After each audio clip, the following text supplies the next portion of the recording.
What's up, y'all? Welcome back to the channel, or welcome to the channel if it's your first time here. This is my first video since having deleted everything on my channel. I wanted to start with a completely new slate, so welcome back, or welcome, as I just said. So today, as I'm sure we are all well aware, it recently was announced that Biden and Harris won the 2020 election.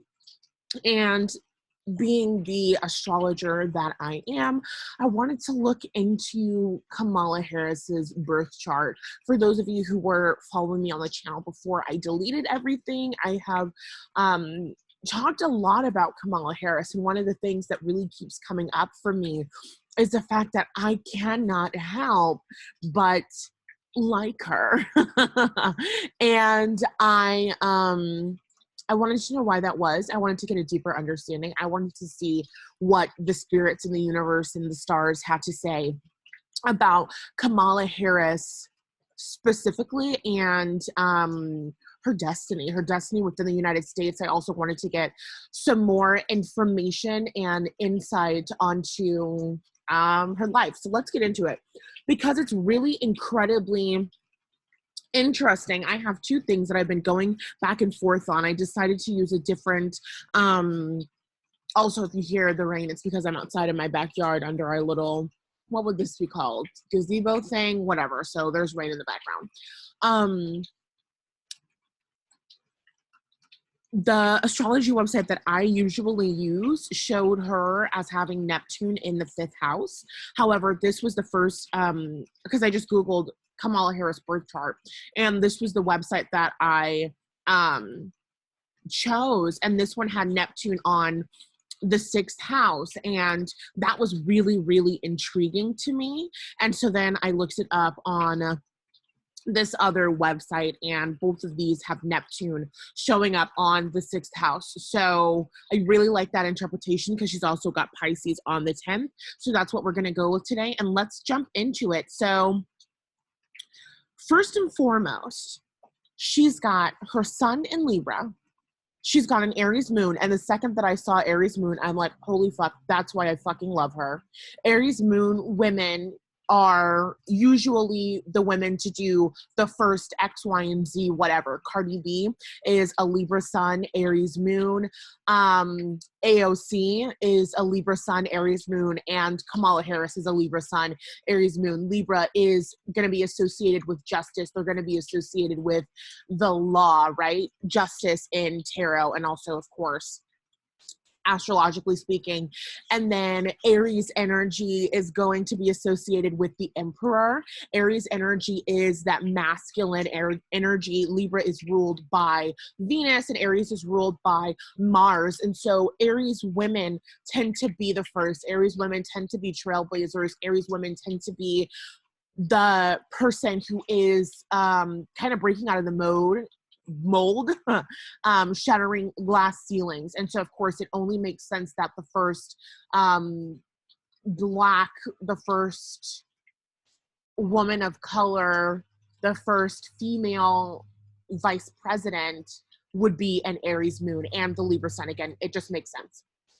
So she's also got Mercury in Scorpio, which is very interesting. She has Venus in Virgo, Mars in Leo. She's got Jupiter retrograde in Taurus. She's got Saturn retrograde in Aquarius, you guys. I'm really excited. She has Uranus in Virgo. She's got Neptune in Scorpio. She's got Pluto in Virgo.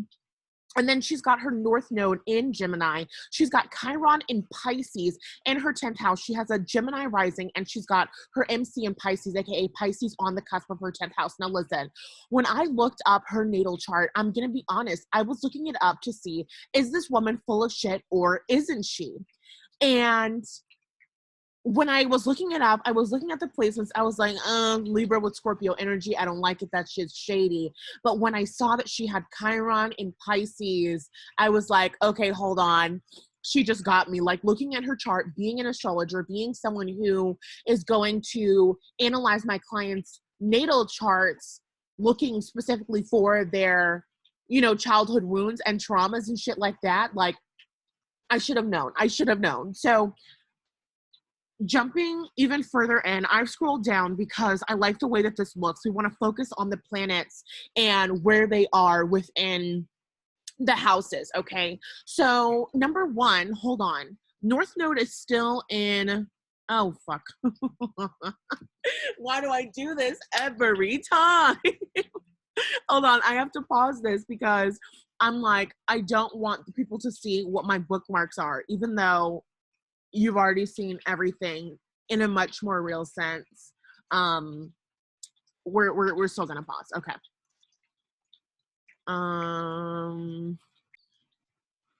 Alrighty. So current planets pulled up. I don't know why this is acting like this. Mercury is still in its shadow period. Okay, so right now we have Sun in Scorpio, Moon in Leo, with Mercury in Libra, Venus in Libra, Mars is retrograde in Aries. We've got Jupiter cap, Saturn cap, Uranus retrograde in Taurus, Neptune retrograde in Pisces, and Pluto in Capricorn. But more importantly, we've got the North Node in Gemini. So the North Node is currently in Gemini, and Kamala Harris's North Node is also in Gemini. So when we're talking about the North Node, we're talking about destiny with the North Node on her first house, on her ascendant, her rising sign, right? Her face, her literal identity. This is definitely a moment of destiny for her in terms of something that she's supposed to be stepping into. Now, what is the most important about this? What is the most interesting about this is not only does she have her North Node in Gemini, but she has her North Node on the first house. So whenever I have clients, right, we have the North Node on the first house, we have this energy of North Node in Aries. Now she has an Aries moon, and where is her Aries moon? Her Aries moon is in her 11th house, with your North Node in the first house, giving us this North Node in Aries type of energy, type of vibe. When you have North Node in Aries, this is that destiny, stepping into the energy of independence, stepping into the energy of being your own person, stepping into the energy of leadership. With the South Node in Libra, with her Sun in Libra, the way that this chart is kind of opening up is this is somebody who, I it's so hard for me to say this because I literally have dragged the fuck out of this woman, and I apologize. I am so sorry. I feel like, Your Honor, I'm sorry. I'm about to break out in song because she has Pisces on the 10th house, and we will get into it in a second. So anyway, North Node in Aries with your South Node in Libra. South Node kind of connecting to where her Sun is. She has been someone who has been heavily focused on teamwork, okay? This is the energy of teamwork makes the dream work. Literally, we're seeing her having teamed up with Biden, but this is a theme that she has really been in for all of her life, right? Your South Node is the energy that you are most comfortable in. It's the energy that you incarnate into this life. And then, of course, it can be the energy that you were in a past life. But with the South Node in Libra, she has this belief system, especially because her South Node is in Sagittarius. She has Sagittarius on the 7th. Sagittarius is going to be your belief system. She has a specific belief system about teamwork, about her ability, and about what she can do in her life. And she has been taught that she can't have a certain level of success. She can't do X, Y, and Z thing without, yes, and the birds agree, thank you. She can't achieve something. She can't have a certain level of success without teamwork. And honestly, you guys, she kind of is fucking right. Do you know what I'm saying right now? What I'm saying is that I think that Kamala Harris just might be the next president of the United States, and coming on this ticket with Joe Biden is almost like a stepping stone to her stepping even further into her destiny of straight up fucking independence. Because, oh my God, a kitty, hi. Okay, anyway, so she has Saturn. She has Saturn retrograde in Aquarius in the 7th house, right? Her Saturn is retrograde. Yeah, she has Saturn retrograde in Aquarius. And y'all know I have been talking about Saturn in Aquarius time. So with Saturn getting ready to move into Aquarius, she's obviously, sorry, I don't want to say obviously, she was born in 1964. She is not experiencing her Saturn return for the first time. However, this Saturn return type of energy, there is a lot of rewards and benefits that she is getting right now. And there's also this level of freedom when we have Saturn in Aquarius. We are dealing with lessons regarding freedom, regarding our personal freedom. And this is something that she struggled with for her entire life. With Saturn retrograde in Aquarius, there are a lot of, not only is her Saturn retrograde in Aquarius, her Saturn is retrograde in Aquarius in the 9th house, which is that Sagittarian associated house. And so there is this energy of these self-imposed limits on herself, on her capabilities, and on relationships. And this could be something that happened within her childhood, something that was learned within her childhood. She has Virgo on the 4th house. She has a 4th house stellium with Venus, Uranus, and Pluto there.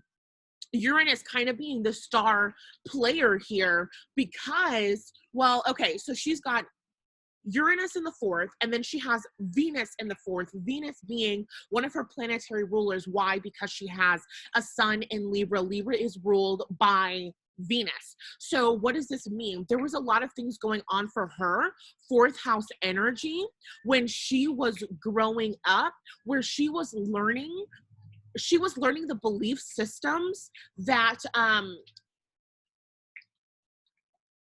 that you have to be dependent on other people. That's like the only way that I can explain it. Her childhood was a very codependent one. And let's see, we have, oh, okay. So she has an Aries moon in the 11th house, and then she's got Uranus on the 4th house, as well as Pluto on the 4th house with Venus there. And so her childhood could have most certainly appeared to be a certain way. We've got the Libra sun and Mercury in Scorpio. It could have appeared to be a certain way, but in reality, there was a lot going on behind the scenes. There was a lot of things that I'm going to consider to be abuse going on behind the scenes. Whenever we're seeing Pluto in the 4th house, we're seeing abuse. Whenever we have our moon in Aries, in terms of childhood wounds that we've experienced, moon in Aries people are going to be incredibly independent. But where is that independence coming from? Yes, of course, when you have Aries energy, you come out of the womb, you're ready to lead, you're ready to charge forth, you're ready to create all of these things and do all of this awesome shit. But there is a foundation in neglect here.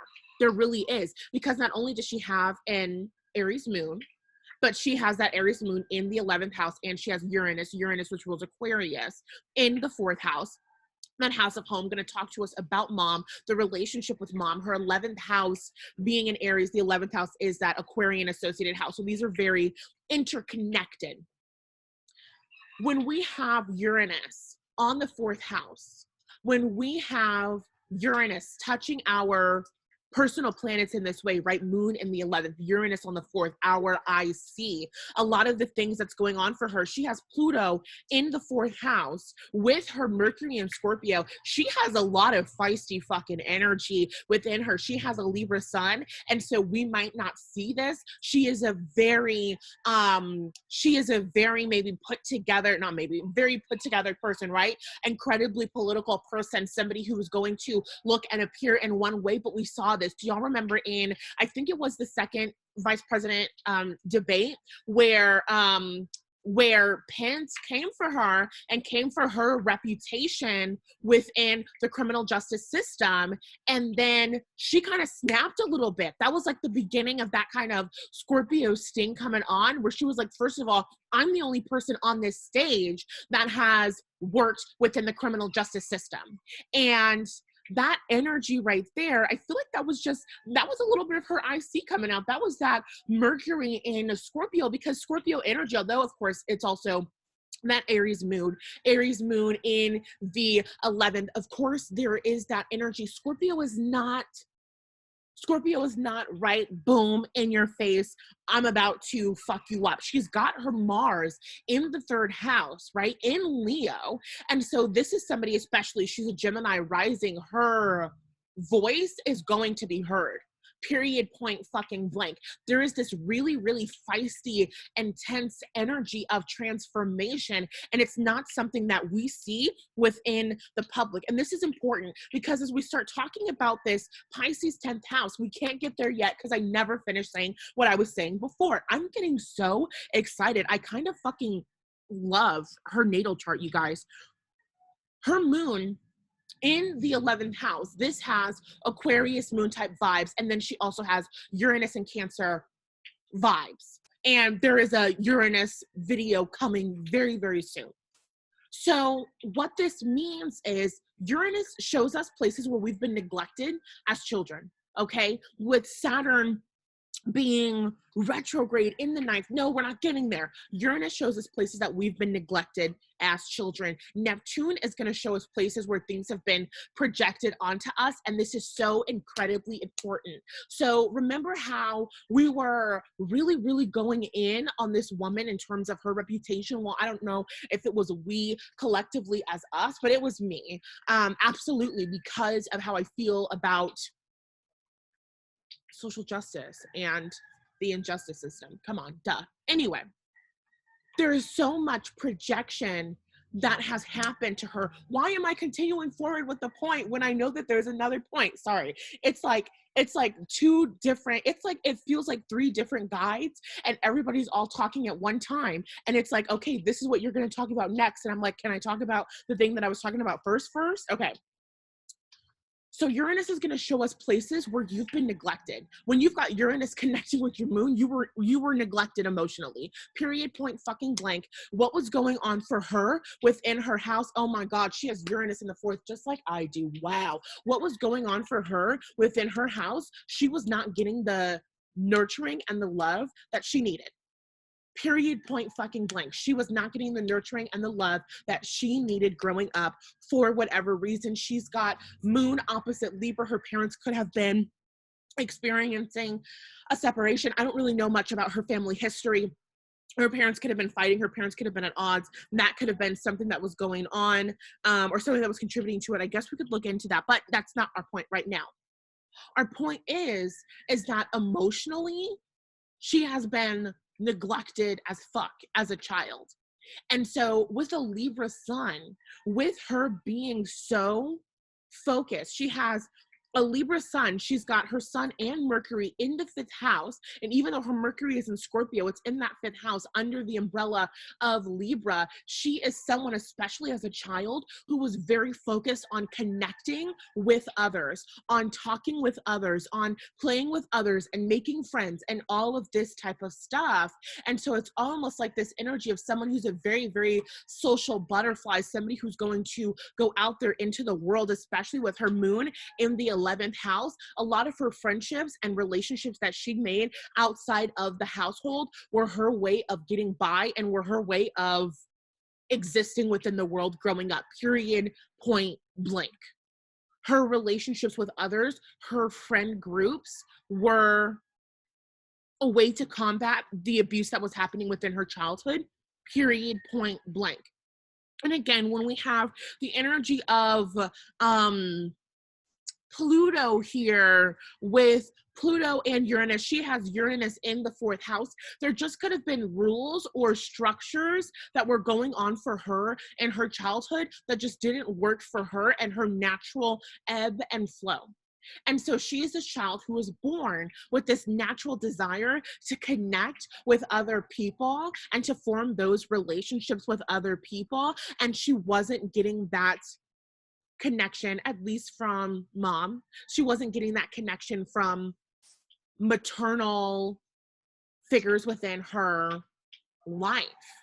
And this is really important because with her moon in Aries in the 11th house, this is somebody who is naturally a caregiver. She cares about other people. She experienced neglect. She experienced trauma. She experienced some form of abuse. And that is something that is 100% setting her on this path. She's very much with that Libra and South Node.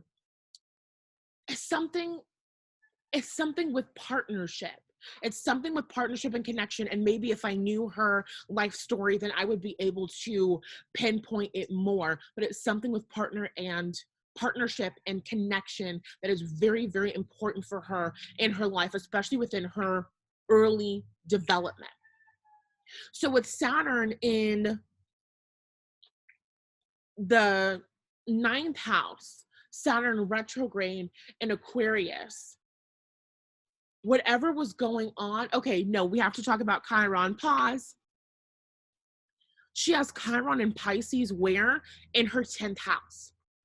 When we have Chiron in Pisces, we are born. So water sign energy is incredibly tricky, right? Especially when we're talking about childhood wounds, because water sign energy is inherently spiritual. Water sign energy is feelings. On the descendant, we have earth sign energy.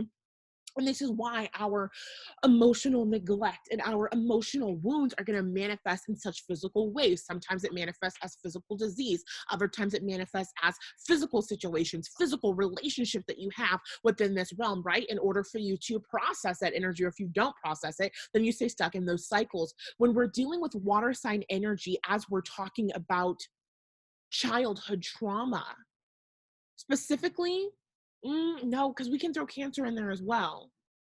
We're dealing with trauma that has happened and things that we are feeling and can't quite put our finger on. When we've got Chiron in Pisces or Chiron in the 12th house, there is this energy of dread from the moment that we are born. Period, point blank. There is this energy of, what is this? It's this energy of, a lot of times the clients who have Chiron and Pisces will feel guilty for having needs. I always tell my clients, it's, stereotypically when you have a baby is going to be born into the family. Family is like, oh my God, it is a miracle. A child has been born. When we have Chiron and Pisces, Chiron in the 12th house, it's more like, holy fuck, I'm having a baby. There's another mouth to feed. I have to figure this shit out. I have to secure housing. I have all of these other responsibilities. With that Chiron and Pisces, there is a lot of pain that she experienced within her childhood. And it was a lot of pain that she was soaking in. She might not use this, terminology, but she probably would identify as an empath, somebody who can feel the pain and emotions of others. So there's something going on within her childhood where she is seeing and experiencing the pain of others. Another message that's coming through is the way that I'm interpreting this might be different than the way that she might speak on this, because whatever was happening for her within her childhood, it doesn't exactly have to be tied and connected to mom, but I believe that it is. It's something to do with, it can also be cultural, like cultural practices of raising children. It didn't work for her. That wasn't how she needed to be nurtured. And so you could have this energy. You could have a mother who really wants their child to be independent, who wants their child to go out and be their own person. She needed more nurturing. And I felt like there's this feeling of being a burden and being afraid to ask to get your needs met, or there was so much going on within the household that she couldn't get her needs met. Okay, so with that Chiron and Pisces, we have that type of energy of, there's a lot of pain going on in my childhood. Now, her Chiron is in Pisces, but it's also in the 10th house. So something happened for her, and I feel like this is connecting to her college life, because she's got this Chiron in Pisces in the 10th house, and then she has Saturn, which Saturn is going to be ruling Capricorn. Cap is associated with the 10th house. That's how we're making that connection. She has Saturn on the 9th, retrograde in Aquarius. Ninth house is higher education, also our belief systems. So there could have been some clash, especially in terms of her meeting people. There could have been a cultural clash when she went to college, because she did go to an HBCU, right?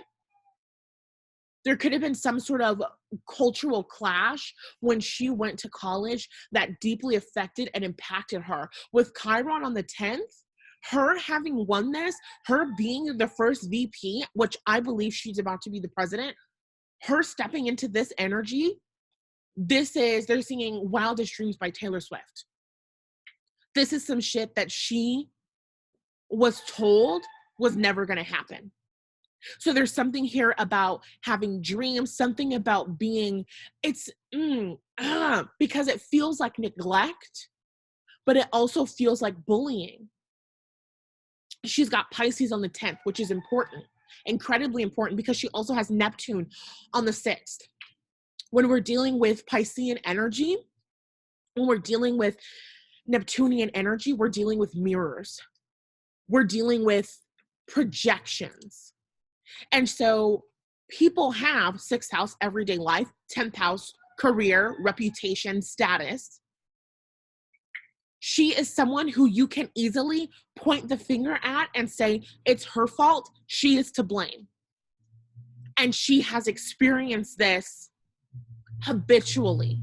And with this Mars and Leo energy, with her Mercury in Scorpio and being a Libra sun,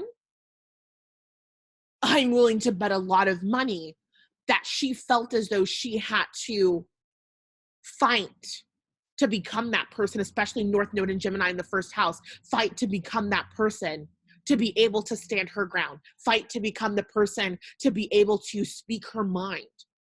With Mercury and Scorpio, Mercury being our thoughts, our communication, right? The way that we speak into the world. In Scorpio being associated with the 8th house. And what the fuck does she have on the 8th house? Capricorn, like I said, being associated with the 10th house. There is this fear. Now, this could be fear of ridicule, fear of judgment. She's got Pluto on the 4th house. This could be fear of backlash. It's literally like she grew up in a household where talking back, not an option.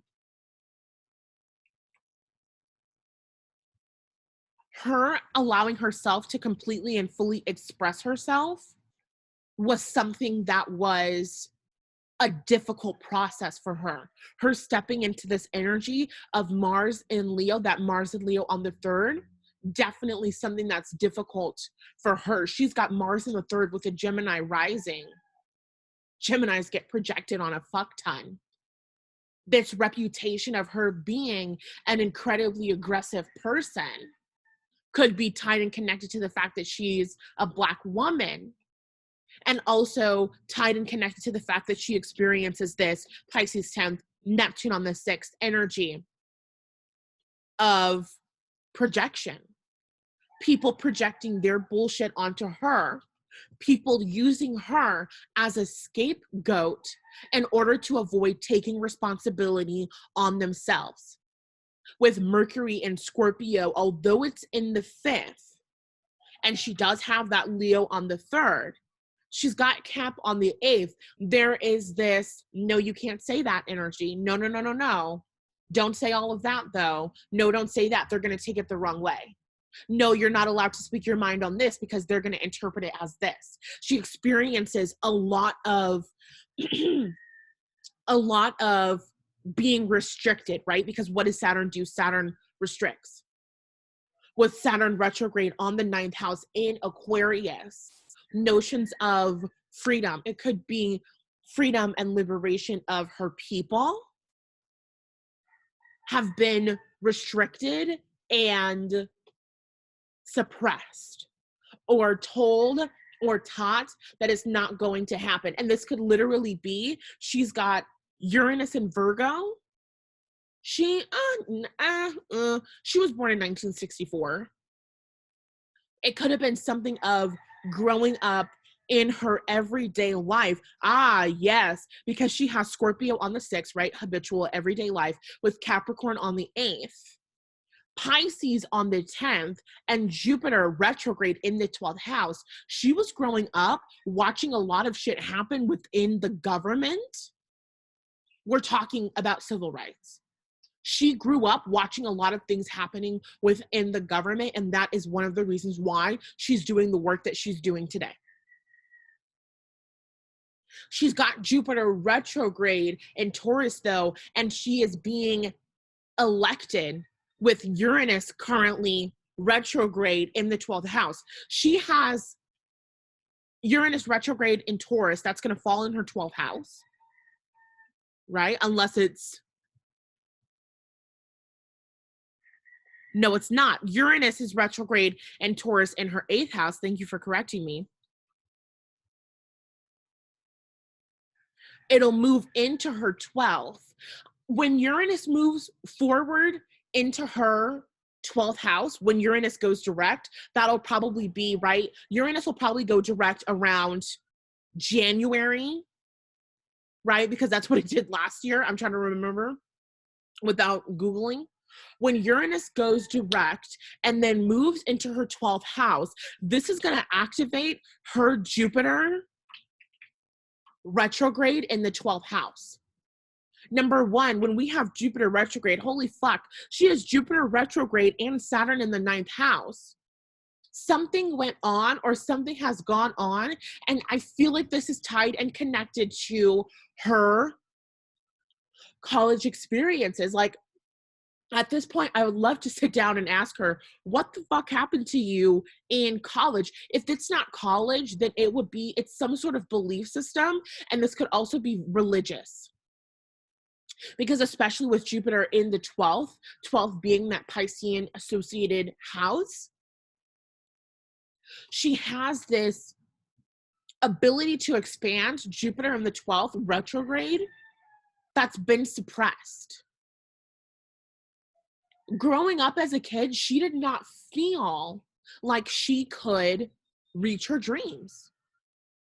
And so her doing this is literally this is a huge moment for her in her life. And this is a huge moment. She is astrologically representing every single person who was told that they couldn't. And it's so funny because I follow this woman. Her name is Aquarius Maximus, and she talks about, she's been talking about them. She's been talking about the election and the fact that they're going to win. And she's been saying that this is one of those things where the underdog wins. Now, she's been saying that about Joe Biden. And they're bringing this to my attention because Kamala Harris, based on this natal chart, she has been the underdog for her entire life. She has been the underdog for the entirety of her career. With Chiron on the 10th, yes, Chiron being childhood wounds, Chiron being wounds in general. This woman has been wounded and projected on in her career, affecting her status. That's why she snapped like that at Pence. That's why she snapped like that. I think that that's why she hasn't apologized. I don't think that Kamala Harris has anything to apologize for. And y'all know, I guess if you've been following me for a while or whatever, y'all know that I'm very big on apologizing, on taking accountability for one's actions. I don't necessarily think that she has anything to apologize for. With her moon in the 11th house, she has emotional ties and stakes in this. With her moon in the 11th house, her heart's in this. With Uranus in the 4th fucking house, that's a revolutionary.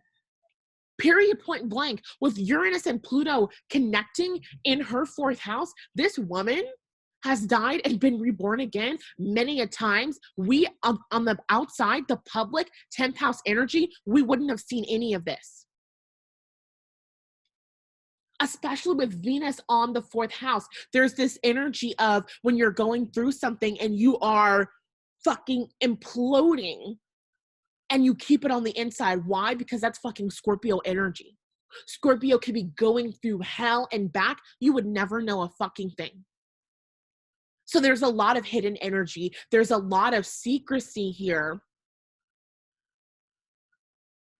She has gone through so much with that Gemini rising, Mars and Leo in the 3rd house, Libra on the 5th. We don't see that. Instead, we see happy and bubbly and fun and having a good time. This election probably fucked her up. Like, this shit probably ran a toll on her. People disliking her is probably something that's incredibly difficult for her to connect with, process, deal with. Her reputation and how people see her, Pisces on the 10th, Jupiter in the 12th house, directly affects her sense of self-worth, her sense of value. Taurus on the 12th, Cancer on the 2nd, because of what happened to her in her childhood. So there's a lot of things that have gone on for her when she snapped. And I'm saying snapped, I'm saying it incredibly lightly because of course I don't want to demonize a Black woman, but it was a little bit of like and I know it because I was watching and I was like, okay, Miss Harris, but I'm also a Scorpio with Mars in the first, so things I appreciate. What happened on that stage was her, it's almost like breaking Gemini rising mode, breaking Mars and Leo. Scorpio energy comes through because her inner child wounds were triggered in that moment. There is a lot. Oh, with this Uranus on the 4th house, y'all, Kamala Harris is about that shit. And I think, you know what's so funny? Because I don't think that Joe Biden is. And of course, we would have to do a natal chart analysis. I'm not really interested in it. With that Libra sun, Aries moon, North node, and Gemini in the 1st house, she might not even fuck with Joe Biden like that. This is the energy of somebody who shows up to their job, who fucking hates everybody that they work with, but they know and they believe, I have to get along with these fucking people in order to make change. I have to work with these people. That's that Libra energy. I have to work with these people in order to get where I want to go, in order to make the change that I want to make. And I think that she is. Genuinely, you don't have Uranus in the 4th house and be somebody who is completely full of shit as it relates to the freedom of your people. Uranus is the revolutionary planet, especially with Pluto there right now. Pluto is in Capricorn, where? In her 8th fucking house. Let me double check that. Yep, Pluto's in Capricorn, 22 degrees, and she has Cap starting 15 degrees. Yep. Pluto is in Capricorn in her 8th house. Okay, so y'all remember when I talked about when Saturn moves into Aquarius and when Pluto moves into Aquarius, watch Kamala Harris. Period, point blank. I don't know what's going to happen. Something will be happening, especially as Saturn moves into Pisces. When we're talking about Breonna Taylor, I have not done her natal chart analysis yet, and I kind of believe that I was supposed to do this one first, because I don't believe that Breonna Taylor will see true justice until Saturn moves into Pisces and she experiences her Saturn return. When Saturn moves into Pisces, Saturn will move into Kamala's 10th house. So when Saturn moves into Aquarius, I know this is like far away. It's like in like 4 fucking years, right? When Saturn moves into Pisces, like there's like, you know, that like retrograde, like this year we had Saturn in Aquarius, but then it retrograded back into Capricorn. When we experience some shit like that, I watch out for Kamala Harris. And I don't mean watch out in a bad way, but I mean, I feel like some shit is going to be happening right now. Kamala Harris has been experiencing some sort of activation. There's a lot that's been going on behind the scenes that we don't see. When we say behind the scenes, I mean the 4th house, I mean the IC, I mean her innermost self. Her partners might not even know that this has been happening. Like nobody in the world would know this. I mean, I guess unless you were a bum-ass like me. Tee-hee. Let's see, anything else? Jupiter retrograde in the 12th house, you guys. And Mercury in Scorpio with Neptune on the fucking 6th. So what does that mean? Is that Neptune opposite? Does she has Neptune opposite Jupiter? Let me see.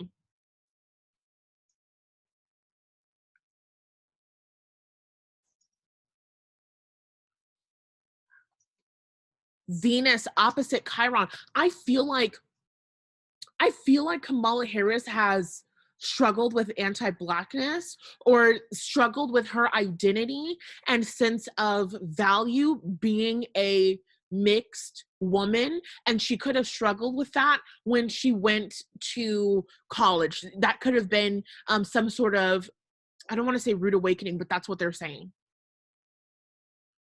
What was I just looking for? I was looking for an opposition between Neptune and what else? What did I just say? Damn. She also has Uranus opposite Chiron and Pluto opposite Chiron. I feel as though she experienced anti-blackness. She had to have experienced this. It could have been from mom, or it could have been from her mother's side of the family. Because with Uranus on the 4th, she did not feel accepted. She did not feel accepted within her household growing up, especially with that moon in the 11th. And I'm willing to bet that it's because of her race. And with her sun opposite her moon, parents were at odds when she was born into the world. So there's some interesting things about anti-blackness and her struggle with race and identity. I've never looked into her like that because I wasn't interested, but I wonder if she's ever had an interview or if she would ever write a book or something. She's got Mars in the 3rd with her North Node in the 9th in Gemini. She might do some sort of tell-all or something like that. Mercury in the 5th with her sun in the 5th. She might do some sort of tell-all book or something like that eventually. Or maybe an interview. Maybe she just talks about it one day. Let's see. What was I looking for? I was looking for, where was it? Jupiter opposite Neptune. Thank you. Jupiter opposite Neptune. If I click on that, nope. I don't typically use this. Jupiter opposite Neptune. Yes. It's 8 degrees, but still. Jupiter opposite Neptune. What does she have Neptune in? She has Neptune in Scorpio. She has this belief system of, I have to hold myself back in order to achieve my dreams. Mercury in Scorpio.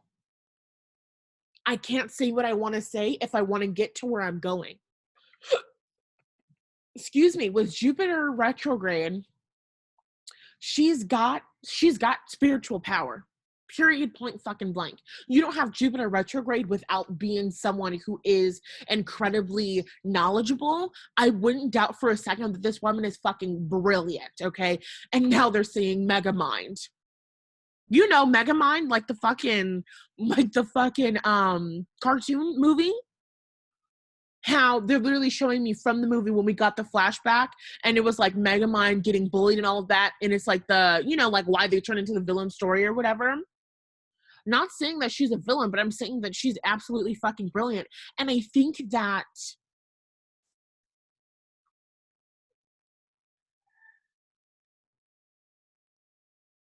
with Pluto and Virgo, something was happening in her every day that contributed to her feeling like she could not speak her mind. There's a lot of her that just feels like it has to be held back.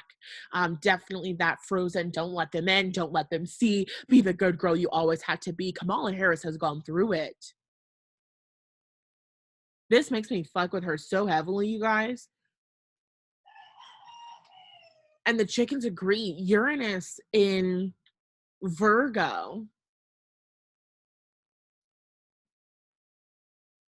She was seeing things in her childhood that radicalized her. And this could have been experiencing racism. Absolutely. There's definitely a struggle here with her personal identity. Okay, anything else? Okay, yeah. So that Jupiter retrograde in Taurus, I feel like that Jupiter retrograde in Taurus is why it has taken her, I don't want to say taken her so long, but I mean, taken her so long to rise to power in this way. She is soon realizing, or has just realized, or will soon realize her true power and what she's come to do. And I don't think that she's actualized it yet, because with Uranus currently in terms of transits retrograde in Taurus, we are learning lessons about what are our own personal values. With Taurus on the 12th house, she is being activated and radicalized probably in a new way, in a way that she hasn't been before. And it could have been, right, when things started coming out in the election and we started talking about her history and all of this other stuff. With the energy of Pisces, with the energy of Neptune, a lot of Piscean people will have this shit put on them. We kind of will take on these identities, and there can be this anger and this resentment because why didn't I speak up? Why didn't I say something? And I think that Aquarius Maximus was somebody who really put it into perspective for me. She was like, she's a psychic. She had done like a reading or something. She was just like, Kamala Harris, this is one of those things where women have been kind of silenced in the workplace. This is one of those things where women didn't feel empowered. And we can see this, right? I think I mentioned this. I had gone live, again, before I deleted everything, after a debate. And I'm watching the debate and I'm looking at her and I'm like, she's not 100% confident in herself. She's not 100% confident in what she's doing. And it's not that she doesn't believe in it. It's that she doesn't have the confidence yet. I'm like, Kamala Harris, come work with me, my good sis. Suddenly, we have no choice but to fucking stand. Okay, I think that that's all that I have to say about Kamala Harris's birth chart. From my current understanding, I don't think the spirits have anything else to say other than I do believe that she's going to be the next president of the United States, or she's going to end up becoming president, or something's going to happen to Joe Biden and she's going to become president, or something like that. Like it's her fucking time, because she does have spiritual insights with Neptune on the 6th, Pisces on the 10th, Jupiter in the 12th, Cancer on the 2nd, Uranus and Pluto on the 4th. She has spiritual insights. Her ancestors are strong. I won't say which, but anyway, that's all that I've got for y'all. And that's, wow. I'm excited to see how this continues to unfold. That's all that I have to say. Thank you so much for watching. And yeah, I'll be back with more interpretations. And if you want to work with me in terms of healing natal chart interpretations, my website is linked in the description box. Don't forget to like, share, comment, and subscribe. Talk to y'all later.